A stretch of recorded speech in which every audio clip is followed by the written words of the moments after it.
যে মেয়েটি ছোটবেলায় সামান্য খেলনার আবদার বাবার কাছে করতে পারেনি নিজেদের গরিবি দেখে একটি সরকারি স্কুলে যাকে ভর্তি করা হয়েছিল, যার পরিবারের দূর দূরান্তে সিনেমা জগতের সাথে কোনো কানেকশন ছিল না, সেই মেয়েটি কিভাবে পুরো দেশের সবথেকে জনপ্রিয় নায়িকাদের মধ্যে একজন হয়ে উঠল, তার সম্বন্ধে কিছু খুবই ইন্টারেস্টিং কথা আজকের এই ভিডিওতে আপনি জানবেন।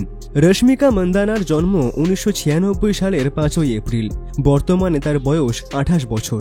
তার জন্ম ভারতের কর্ণাটক রাজ্যের কোডাগু শহরে হয়। পরিবার ছিল মধ্যবিত্ত এবং বাবা মধু মন্দানা একজন কফি ফার্মের ম্যানেজার ছিলেন এবং মা সুমানা মন্দানা গৃহিণী। এছাড়া রশ্মিকার একটি বোনও আছে, সিমন। ছোটবেলা থেকেই রশ্মিকা মেধাবী ছিলেন। তিনি বেঙ্গালুরুতে একটি চিন্নাস্বামী স্কুল থেকে পড়াশোনা করেন।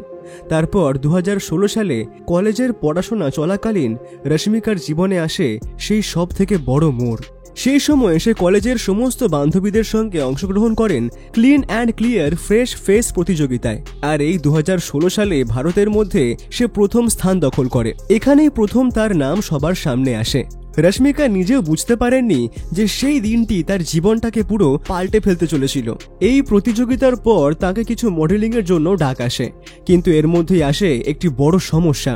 সেই মডেলিং এর সময় রশ্মিকার রাকেশ শেট্টি, যে সেই সময় সাউথের একজন অভিনেতা ছিলেন, তার সঙ্গে আলাপ আর প্রেম হয়। তবে 2020 সালে তাদের মধ্যে বিচ্ছেদ ঘটে এবং এটি তার কর্মজীবনে প্রভাব ফেলেছিল।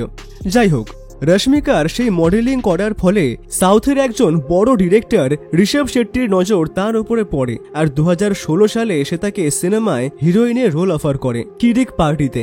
আর এই সিনেমাটি সিনেমা হলে দুর্দান্ত সফল হয় এবং এরপর ধোলি, চালময়া, এছাড়া ডিয়ার কমরেড নামে আরও কিছু সিনেমা সে করে, যেগুলি তাকে দক্ষিণ ভারতে তো জনপ্রিয় করে তুলছিল, কিন্তু গোটা ভারতে তখন তাকে কেউ চিনত না। এরপরেই 2020 সালে আসে সেই সিনেমা সারি লেরু নেকেভ বারু। সিনেমাটির হিরো ছিলেন মহেশ বাবু।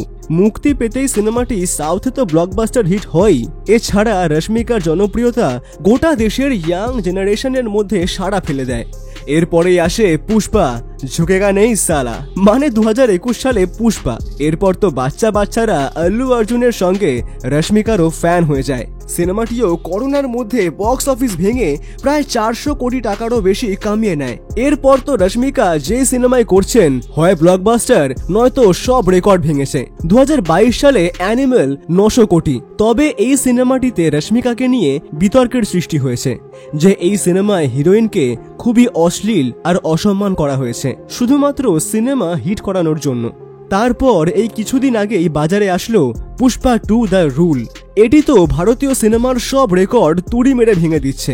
এখনো পর্যন্ত মাত্র 17 দিনে 1000 কোটি টাকা পুষ্পা 2 কামিয়ে ফেলেছে। টাইমস অফ ইন্ডিয়ার আর্টিকেল অনুযায়ী বর্তমানে রশ্মিকা 45 কোটি টাকার মালিক। আর তার 5টি বিশাল বাংলো রয়েছে কর্ণাটকে, যেখানে মেইনলি রশ্মিকা তার ফ্যামিলির সঙ্গে থাকে। এছাড়া হায়দ্রাবাদে, ব্যাঙ্গালোরে, মুম্বাইতে আর গোয়াতে তার বাংলো রয়েছে। বর্তমানে মিডিয়ায় তার বয়ফ্রেন্ড বিজয় দেবরাকোন্ডাকে বলা হয়, কিন্তু এই বিষয়ে তারা খোলাখুলি এখনো কিছু বলেনি। তো এই ছিল রশ্মিকা মন্দানার খুবই মধ্যবিত্ত ঘরের মেয়ে থেকে দেশের সব থেকে পপুলার নায়িকা হয়ে উঠবার কাহিনী। আমাদের আজকের ভিডিওটি আপনার কেমন লাগলো তা আমাদেরকে অবশ্যই জানাবেন। ধন্যবাদ।